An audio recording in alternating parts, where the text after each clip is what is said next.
So, welcome to the Dwarven Tavern. My name is Casper. I've played Dungeons and Dragons for more than 20 years. I've GM'd seriously for around 10. I am also an Adventures League writer and organizer of my local town AL community.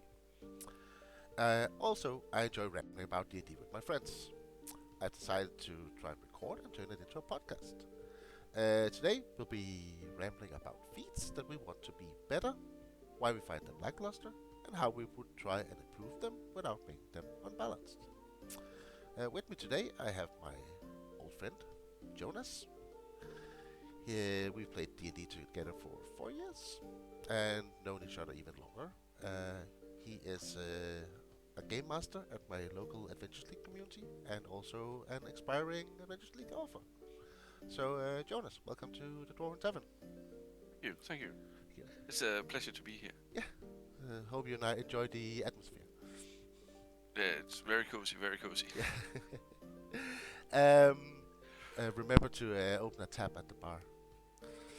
Yes, I will. Yeah. So, anything you'd like to add about yourself, or?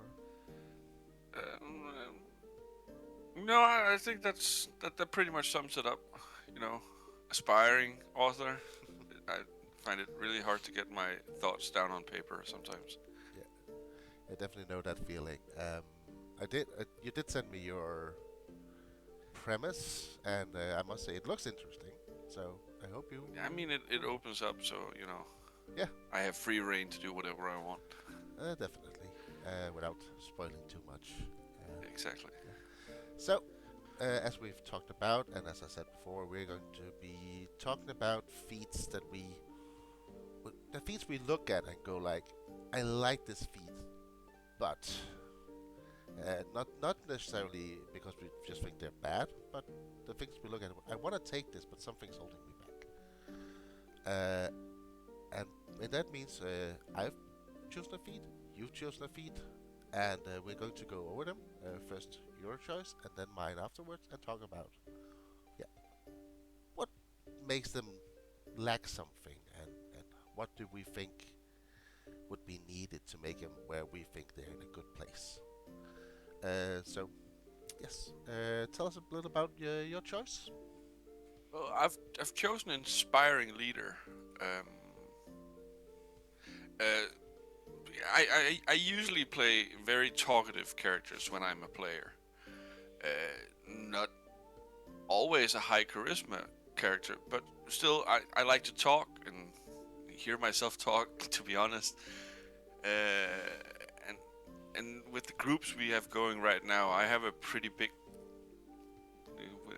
How do you say it? I'm one of the leading characters, if you can call it that. One of the four figures. Yeah, exactly. So, I mean, I would actually like this feat on a few of my characters, but especially if we're talking Adventures League, you kind of need to optimize for everything. You choose a road you go down, and then it has to optimize for that. Otherwise, you're gonna not enjoy the higher tier plays. At least that's what I feel about it. Yeah, I see what you mean. Yeah. And that's why I usually keep my hands off inspiring leader, because I just find it like missing a whole bunch of stuff, even for a low level feat. Yeah. Like what? I mean, the fact that the temporary HP don't stack with other things, and it's only the highest one you can get, and that's basically what it gives you. I would want either, a certain amount of temporary hit points that scales. Like, if you took it at level 4, you get this many. I mean, that's what it already does, but and then add some more features to it. Take inspiration from Heroes Feast. Give the party that you inspire immunity to fear, or give them advantage on saving throws. Oh, sorry. I just Yeah, remembered sure. we forgot to tell what inspiring leader, because maybe not people Oh, are yeah, sure what true. it does. So I have it here. And inspiring leader is a feat that requires you to have a charisma of 13 or higher. And when you use it, you spend 10 minutes inspiring your companions, showing off their resolve to fight. When you do so, you can choose up to 6 friendly creatures, which can include yourself, that are within 30 feet of you, and they need to be able to see and hear you and can understand you. Each creature then gains temporary hit points equal to your level plus your charisma modifier. And a creature can't gain temporary hit points from this feat again until it's finished a short or a long rest. Exactly. And that's where I find it like lackluster. You know, I need more features in it. I mean, the temporary HP would be fine at level 4, but make it scale with the level of the character. So, well, it does scale a bit with the charisma modifier plus your Yeah, but you know, well, plus your level. But yeah, I do see when the enemies, it's a very linear progression, while the enemy's damage is more or exponential. there's other feats that has prerequisites in other feats for you to take them. Yeah, they have been starting to do that, right? I think there's a few like you don't get any benefit from this if you don't have this already. I mean, so dual wielder. I think dual wielder is one of them. oh, I can't remember. So you'd like it to expand your I options? want it to progress. I want it to progress and give me options. I mean, don't give me. I mean, of course it can at the higher levels, but don't give me every. I just want options. Like, give me. Not everyone needs temporary HP. Sometimes the advantage on wisdom saving throws or constitution saving throws would be nicer, or the immunity to fear. I mean, if you're going up against a dragon, what would you rather have? 7 temporary HP or immunity to fear? Yeah, I actually really like that idea. Um, I mean, make it in basic terms, make it a cut up Heroes Feast. That's what I would call it. Yeah. Like, take the bites from Hero Feast and shove it in there as options. I can't remember Heroes Feast off the top of my head, so I'm just doing a quick Heroes Feast. It's temporary HP and immunity to fear, resistance to poison, and Yeah, you're cured of disease and poison, become immune to poison, you are immune to being frightened, and you make all your wisdom saves with an advantage, and you gain some... Oh, no! Your hit point maximum is increased, not your... You don't get temporary HP. yeah, exactly. So even when you get access to Heroes Feat, it doesn't invalidate Inspiring Leader. Yeah, so like, make some of where you say like, okay, you get temporary HP, you get immunity to fear, you gain immunity to poison. Like give the option that you... Yeah, exactly. Or even let the receiving player choose themselves what they would most like in this. Like, it's you that get inspired. You tell me what that inspiration does to you. You have these options to choose from. Yeah, I could definitely see that being a non-overpowered option for this feat. Like, yeah, it isn't. Yeah, that it's not just the will to overpower wounds, fighting through the pain. It could also be fighting through the fear, fighting through. You said diseases like you feel bad, but you're not being affected because you're so resolved from this inspiring. Exactly. Yeah, that's definitely because when I looked at inspiring leader, when you said to me, "Hey, I want to talk about inspiring leader," I was like, "Yeah, but that's actually not a bad feat, in my opinion." So I mean, was, it's not a bad feat. It really isn't. I just find it lackluster. yeah, And I would love to use it more if it had better options for me. that's also what I find really interesting because I didn't want to talk about the bad feats. There's a lot of people talk about the bad feats, but people who look at feats like go like, I really like this, but like you do with Inspiring Leader, Exactly. because I was looking at it, go like, okay, how, why, why, what do I find lackluster? And I didn't really find it, but I'm also not the biggest advocate for the feat. Um, I can see what it can do, but I've never always thought it was a good feat on someone else. Again, it all comes down to what kind of characters you like to Yeah, play. so I definitely like that because what I've written down was some stuff like, especially in Adventures League that we play a lot, you and I.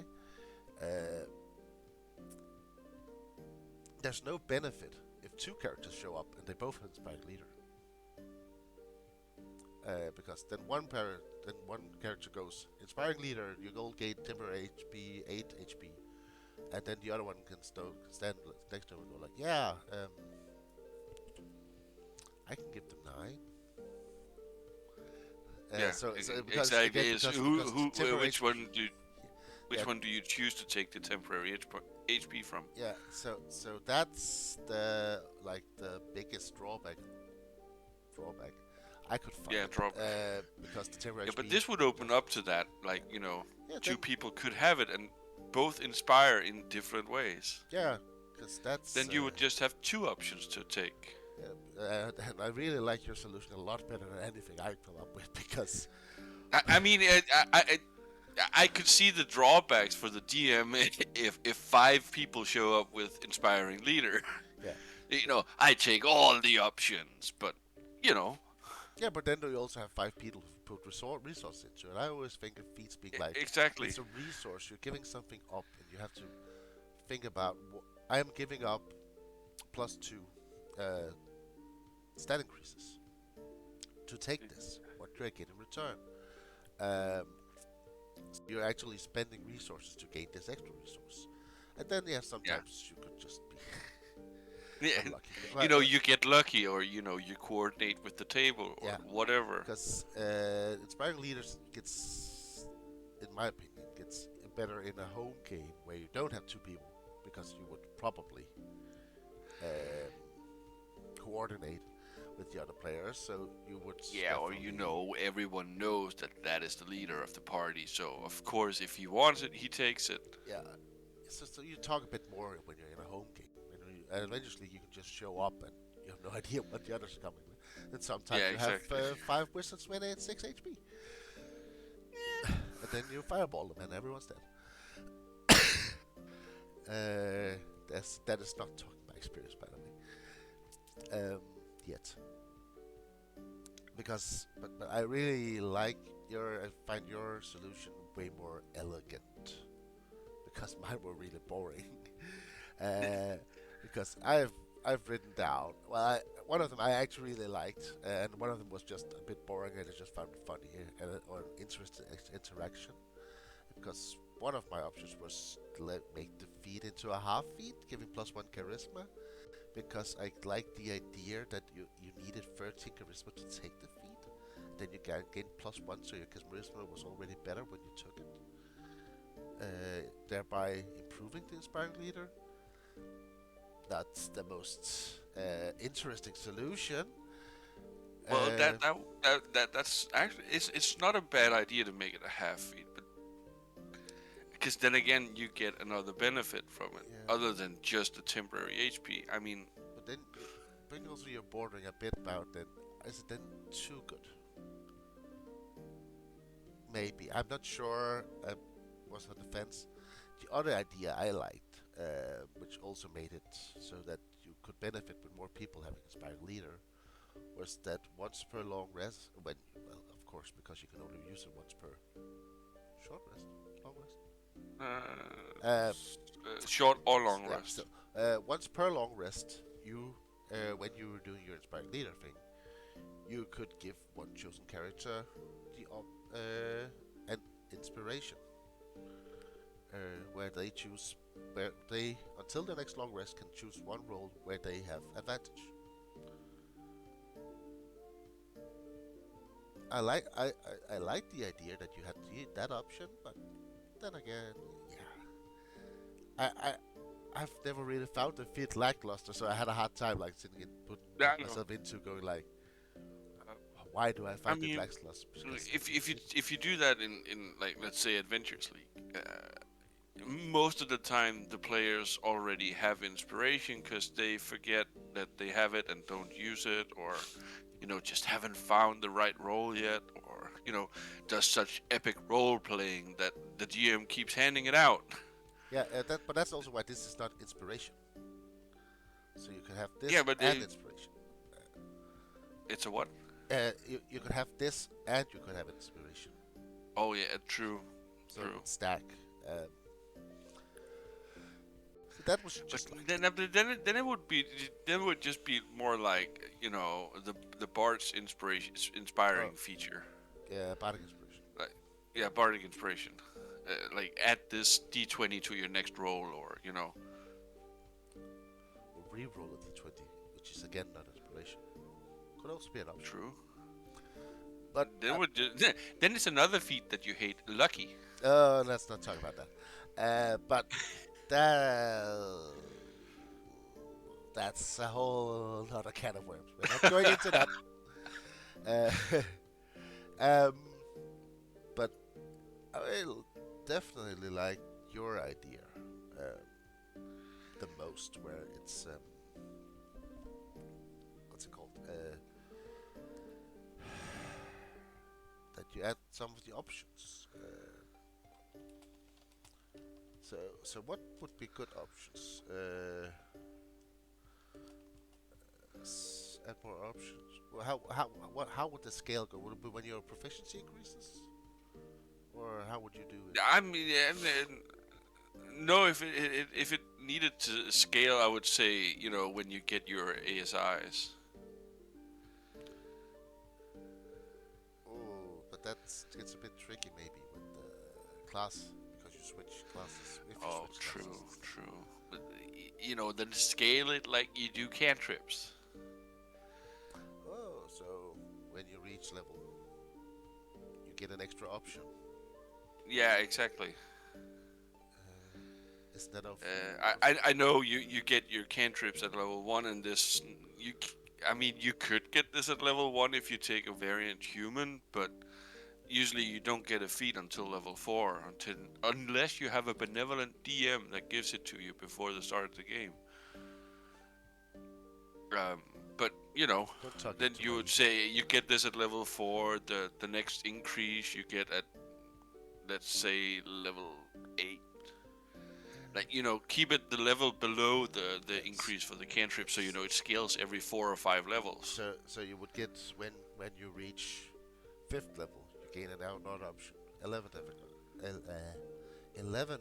level another option, and 17th. That's the cantrip progression. Yeah, but then pull it back a few levels, so you don't get one at level 5, because that's when you usually get the feat.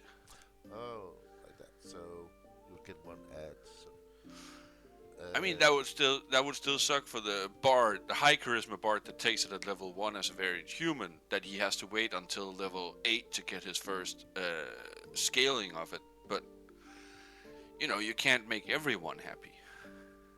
yeah, I can see it. So it would be like at 11th level, you'd say you get more options, and then more at 17th. Yeah, every I mean, every 4 or 5 levels, you should get a stat increase. So, if you get it at level 4, then at level 8 or 9, you get your first ability to it. And then again, like, and I actually think if you get it at level 4, every 4th level, so 8, 12, 16, 20, that scales up perfectly. Then you get more. Then you options. don't have that. You get your last ability increase at level 19, because fuck level 20. That's true.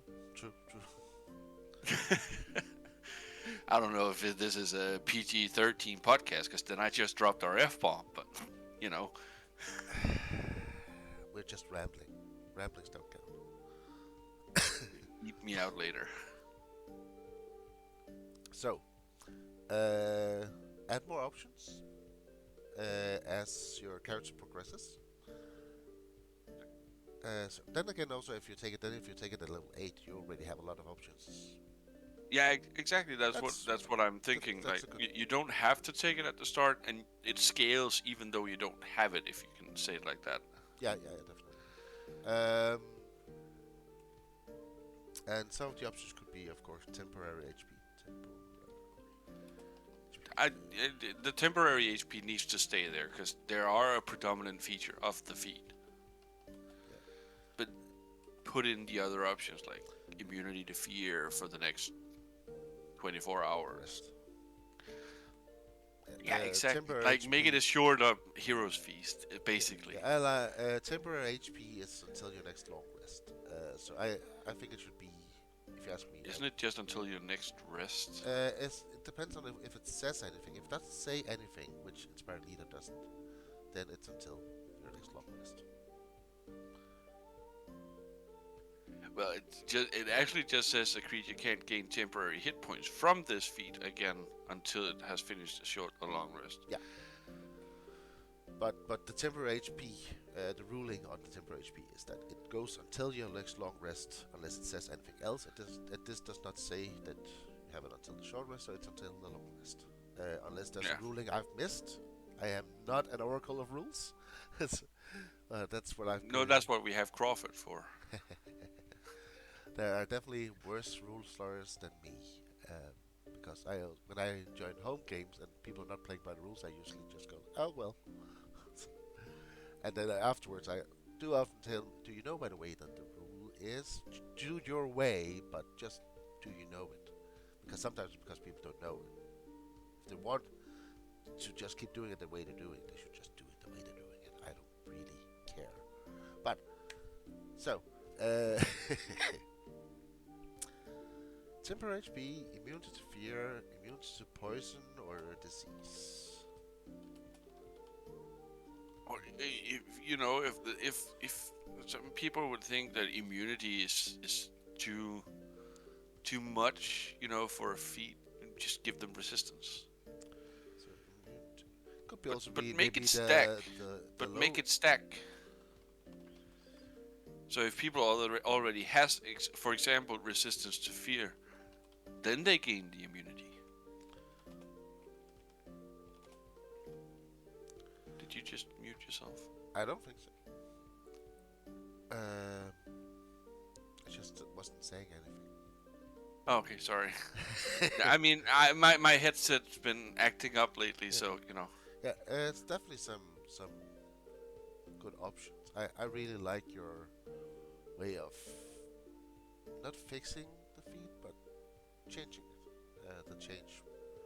I think it does not take anything away from the feed, while it doesn't really give the feed more give the feed more power. Because if you want the immunity to fear, then you lose the temporary HP. But it's a good trade-off. It gets more utility, and I really, when I give up something for one of my ASIs, I really like getting utility instead. Well, some type of power, but I also really like enjoy getting utility. One of my favorite feats are the new-ish Gift of X-Dragon feats from Fistbands, because they give utility. They can get at so much. So I really like this increasing utility. Yeah, I usually stick to the ASIs. Yeah, well, it's personal preferences. Yeah, but that's because I take a feat if I need to, and if it makes my character more fun to play. But usually the first couple of ASIs, I take the stat increase. Yeah, I could definitely feel that. It depends. For me, it depends on the character, but But Yeah, speaking of exactly. inspiring leader, before we go on another tangent, because we're good at going on tangents. Anything else you would like to? Would you feel if this was defeat, it would be in a good place? I think that if that was the things we've discussed, if that's defeat, then that would be the best place for it. Yeah. I also must say I really enjoy. I don't like not being right, but I must say I enjoy your solutions and more better. That was a weird sentence. Much Way more better. than what I came up with, but again, I wasn't that biased against defeat. So, if you don't have anything else, then I think we should move on I to. think we should try to transition into yours now. Yeah. I have recently seen a podcast called the Blue Banana Podcast. It's on a totally unrelated topic, nothing to do with D&D, but they have this thing where they just go, good transition. So now let's talk about the next feat.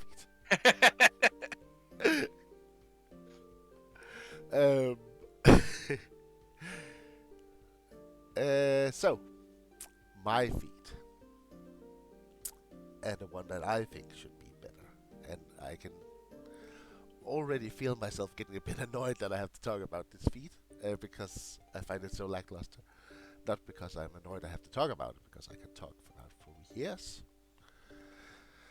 So, my feat is the Martial Adept feat.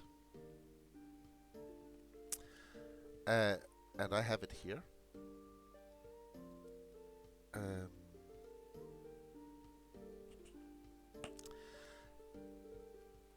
Where it says, you have martial training that allows you to perform special combat maneuvers. You gain the following benefits. You learn 2 maneuvers of your choice from among those available to the Battle Master archetype in the fighter class. If a maneuver you use requires your target to make a saving throw, the saving throw DC equals 8 plus proficiency bonus plus strength or dex modifier, user's choice. And then you gain 1 superiority die, which is a D6, to fuel your maneuvers. It is expended when you use it, and you regain your expended superiority die when you finish a short or a long rest. I hate this feat. Well, I have a love-hate relationship with it, because I think the utility, again, I like utility, that it gives you is really good. There's a lot of good maneuvers from the Battle Master, and a lot of builds and classes I see could really benefit from these options. But one superiority die, that's so bad. You have 2 options, and you can't even use both of them before you have to regain it. You don't even have the option to use both of them. And the reason I'm saying you shouldn't have the option is because I have looked at other feats, like the Meta Magic Adept feat, which also gives you 2 options, 2 Meta Magic options. But it also gives you 2 sorcery points, not just 1.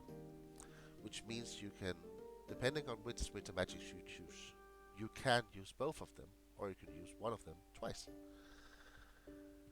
So this feat is just, like that's single. That's just because we know role players. If we have one of a resource, we're gonna sit on that resource for as long as possible.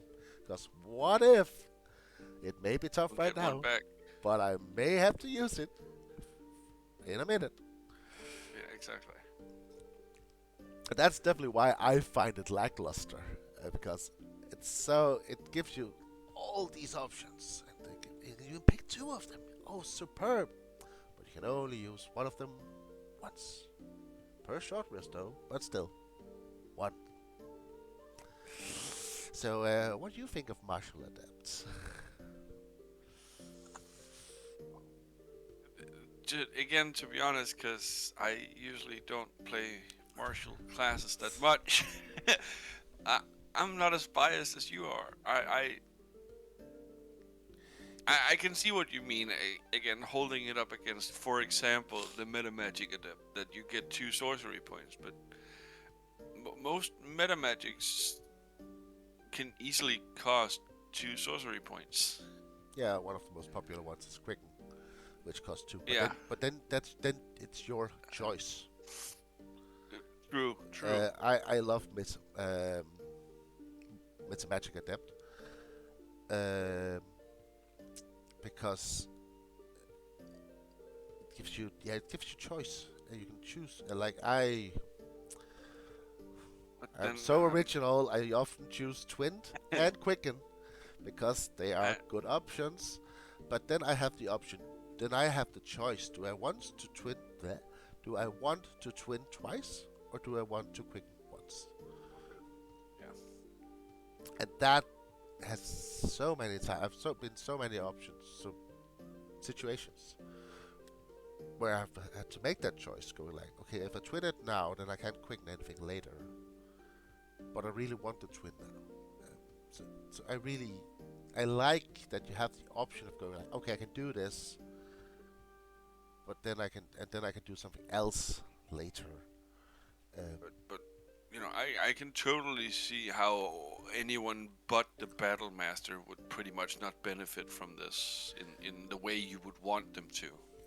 Oh yeah, because that's also an emphasis I have because if you take this on a battle master, it's great, it's fine, no problem because you get an extra superiority die.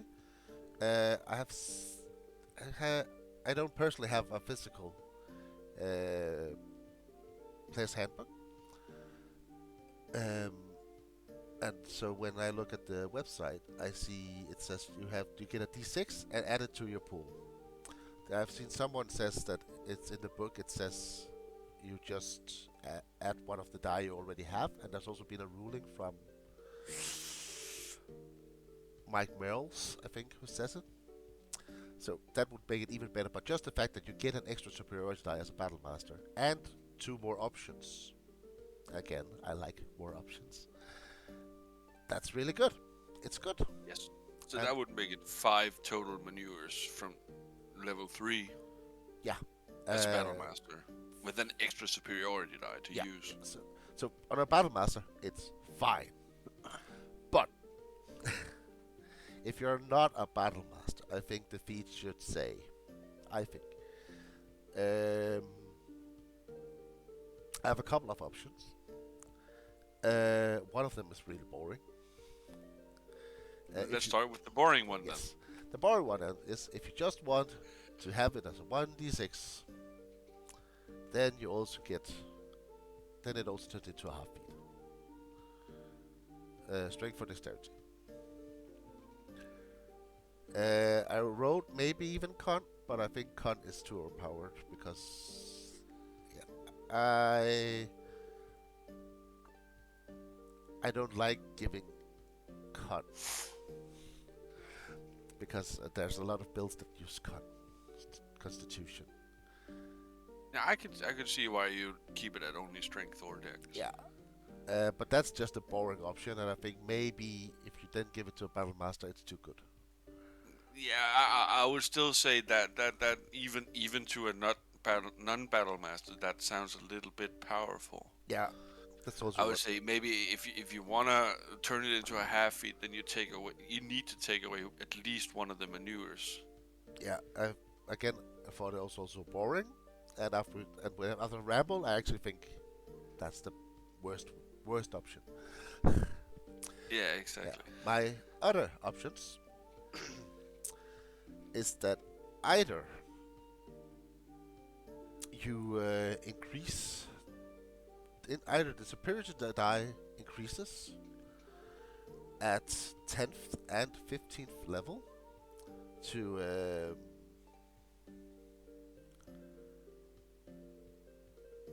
oh wait, first of all it needs to be 2 dice. 2 dice. So you have the option of what do I do? And I'd still be able to save one. Where you have to, okay, I can blow both now, or I can save one. That's the first option. This has to be one of them. But then you either give them one more die at 10th and 15th level, or you increase the die at 10th and 15th level, so that when you reach level 15, you either have 2d10 superiority die or 46.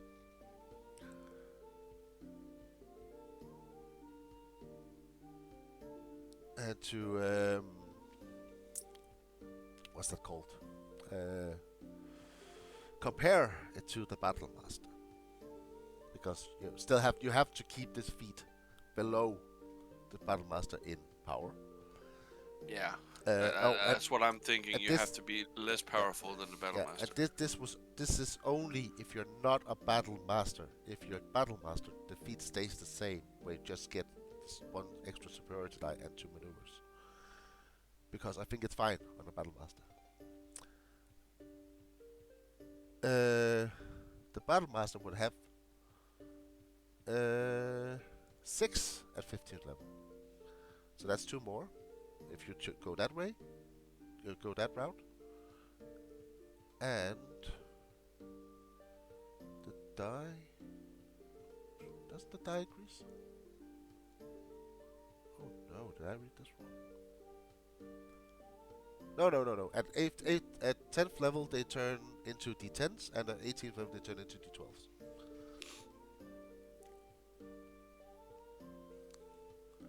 So it would still be 1 die below, and would still be 1 damage die below, or 2 dice below.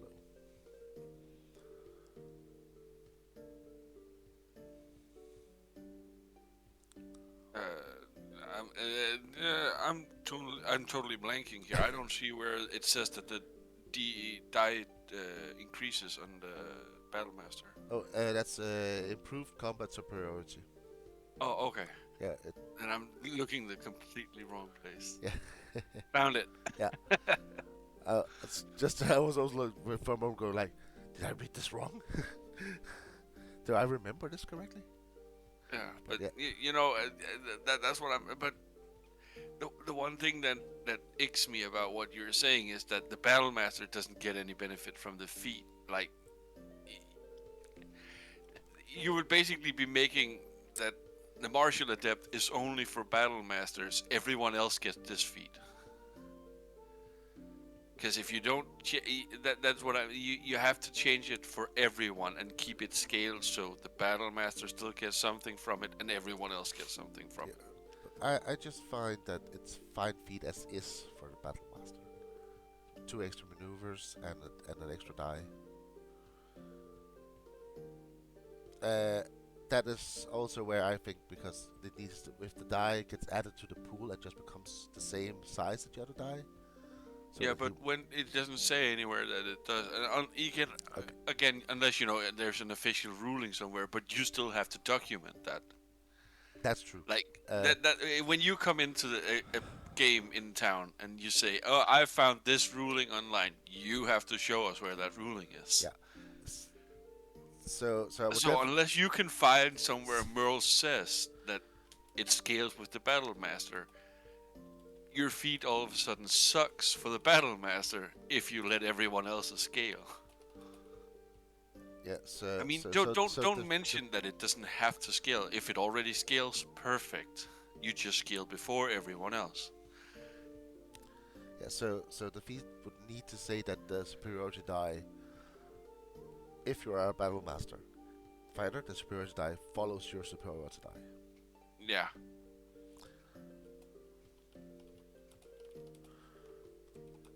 Yeah. Because it scales before everyone else's, and it scales.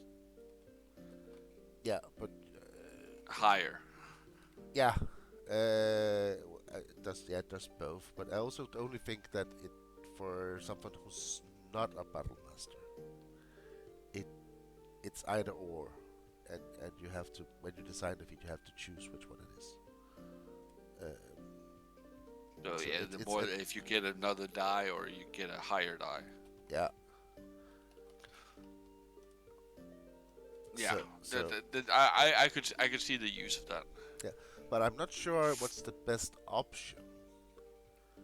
If it's adding more dice, or if it's adding better dice. Well, Because you wouldn't get. I would Yeah, actually say I would want more die. yeah, I also think that's what I would want, but also because as you don't gain more maneuvers.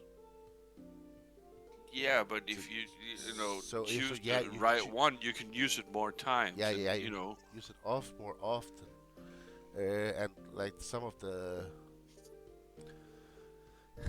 which I think, uh, we can't make the feed needs to. We need to find on a discussion on a solution on the feed, because if we make it, when you take the feed you can decide, then it would be too good, because then you could change. Okay, I want the one that adds more, better to hit, and the one that where I can increase my AC, and then you of course want the 2d10. In my opinion, because then you can increase it more. Uh, but yeah, yeah, I mean, when you get the feat, just like the hero's feat, inspiring leader. When you get the feat, it's as is, and then yeah, it scales. yeah. So Because I mean, it's not a bad feat, and I mean, I can see where you find it lackluster, but it's not a bad feat for a level 4 character who is not a battle master already. it's good for a battle master. Yeah, but it's not a bad feat for a non-battle master. So I so mean, why would a wizard take it? Sorry, just as an example, why would a wizard ever take it? I mean, uh, I could they see the have use of it on a blade singer, but yeah, it has options. There's one called no, that's I'm just I mean, quickly. there's evasive footwork that gives me the number rolled to my AC until I stop moving. Yeah, But but then you also have uh, wow, what's the spell called? Shield. true. As that was my first thought as well, was a increase AC. Oh wait, you have shield. Yeah, but shield still costs a spell slot. Yeah, but this costs a superiority die and a feat Yeah, but what would you rather have as a wizard? plus 2 A intelligence. three, true. But you have to choose a feat. You have to choose a feat. Would you rather have the spell shield that cost you a spell slot, or one free use of basically a shield spell with varying AC increase? I could actually, now that we talked about it, I could actually see it working on a blade singer wizard. I Yeah, could even see it working on a non-blade singer, I could a regular also, wizard. there's one called bait and switch as well. Um, I just had to look it up because I couldn't remember if it changes the target to you, because that would be bad on a wizard. But bait and switch, which is if you're within 5 feet of a creature, then you can use the superiority die and switch place with a creature that is willing to move. So you could switch. So if you are standing next to a big monster and your paladin is standing right behind you, you can switch place with the paladin, as it doesn't provoke opportunity attacks. And then you roll the superiority die, and either you or the paladin gets a bonus to AC. That could be an option for a wizard, but it's a very niche option. Yeah, that one would be very niche. So there's options as a wizard, but that's I'll probably take Mesa Magic Manage Adept instead. Exactly. So you basically just have to. I think this is one of the feats that you only have to think for the martial classes for. We don't have to think about what would a wizard use it for, what would Yeah. a druid use it for. I mean, the druid could use it in his wild shapes because you regain abilities. Ooh, that's. Ooh. but that's not his primary focus. Yeah, Because the only thing I is mean, it could be, that but I think some of them says that you need to make a weapon attack. yeah, And but the claws on in the yeah, wildscape count as weapon some of attacks. them also hit, but some of them says very specific, like if you hit with a weapon, and then there's the whole gray zone with that, and then the weapon damage because the claw is not a weapon. Yeah, but then as soon as you hit that level where you're, what's it called? I know there's at some point, like the monk does, your attacks count as magic. A magic I call, think but it's not a. worded in a way that as soon as you hit that level, none of that nitpicking on Yeah, the words counts anymore there's because there's you're there's basically a weapon. there's still one thing because your attacks are not doing weapon damage, and that means that you can't, if you're multi-class paladin and monk, you can't smite with your unarmed attack because you need to do additional damage to your weapon attack, the weapons damage, and the hand is not a weapon. It's nitpicking, and in a home game, I would say smite that. Except on a fucking monk, I Yeah, think. on the monk. If I was a GM and I had a monk paladin and he wanted to smite with his own offhand, go on, do it. But as rules as written, the monk can't do it on a fisty weapon. So yeah. Anything else for the martial depth? Uh, No, I just think what you said about it also has to scale in some way, or turn it. I actually don't mind you called it boring, but turning it into a half feat. Take one maneuver and one die, and then you get a +1 to strength or dex. I actually don't see that as totally overpowered. I see it as on the powerful side of things, but it's not overpowered in my opinion. It sounds boring, but I actually find it like that just could work. again, I just find that if you give it to the battle master, Yeah, I know then it's still another it's superiority die that might scale and another maneuver, but like reading on the battle master, seeing how many maneuvers they actually get, what difference does that one extra maneuver make? I mean, it's going to be the superiority die that makes it better for the battle master. It's not the maneuver. I could see where you come from. So I think we have right now that if you're a battle master fighter, the feat needs to say that the superiority die follows your superiority die size, Yeah, and that if you're not a battle master fighter, then you start off with 2 dice, and you get an extra die at 10th and 15th level, so that it follows the same increases that the battle master does.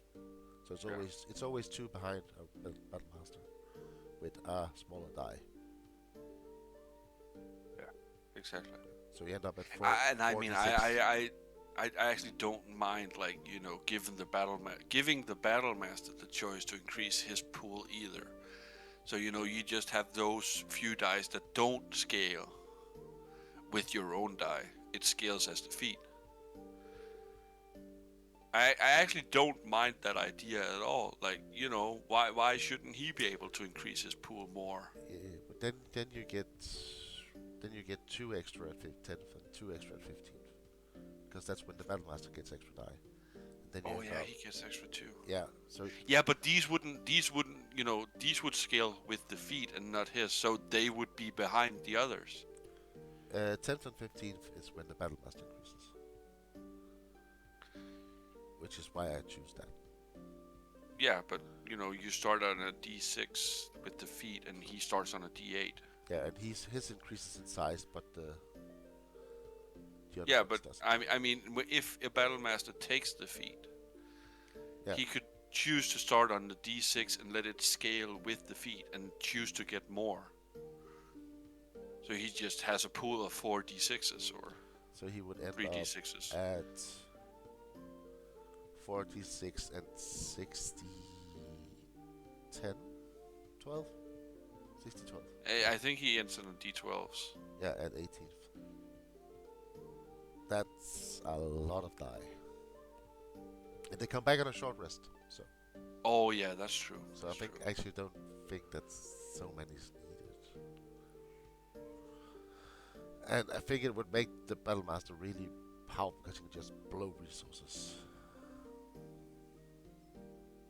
But it's a Yeah, hard but then choice. it's up to you as the DM to make sure they don't get all the short rests they want. Yeah, that's a whole other talk. I think that if you are a Battlemaster, it should just be one that follows your pool. An extra die that follows your pool. And the 2 extra maneuvers, of course.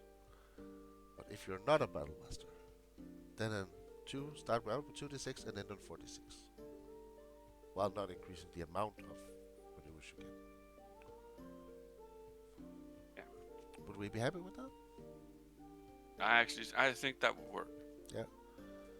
Okay. So when are we posting those on D&D Beyond? No one knows. You know, sponsorship deal. Yeah, we are of course getting our information from D&D Beyond, which we use a lot in our games. No sponsor. Sponsor us. Oh man, if only. Oh,